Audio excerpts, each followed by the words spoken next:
Jeune. Elle ressemble à une héroïne d'un roman de Marcel Proust, mais tient à la main un appareil de visionnage. Nous sommes en 1896. Alice Guy est la première femme réalisatrice et même une pionnière majeure du 7e art, tombée depuis dans l'oubli. Pourquoi? Le choix du 20h vous raconte son incroyable histoire. On parle toujours de Méliès. Georges Méliès, premier réalisateur après Lumière. Non, le premier, c'était une femme, c'était Alice Guy. Rares sont les historiens du cinéma qui connaissent son nom, car sur les 400 films qu'elle a réalisés avant 1914, on en a retrouvé très peu. Quand elle meurt, en 1968, il n'en reste que 2. Les autres sont perdus.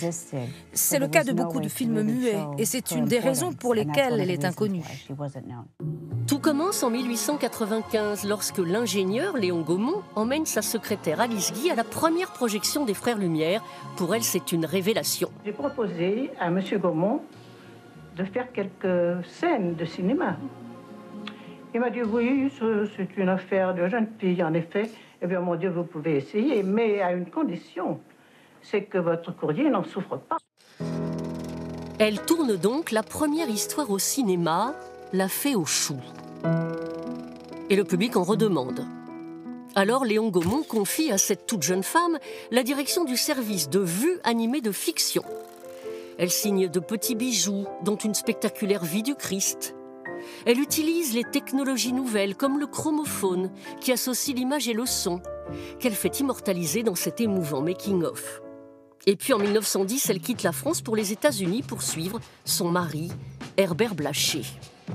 Elle était en France, Alice Guy, elle devient Alice Blaché aux États-Unis. Et c'est comme si on n'avait pas fait le lien entre cette Alice Guy en France et Alice Blaché. Ça aussi, c'est l'histoire des femmes. Des deux côtés de l'Atlantique, son œuvre est faite de films personnels, audacieux, féministes avant l'heure, que l'on retrouve ici ou là depuis quelques années.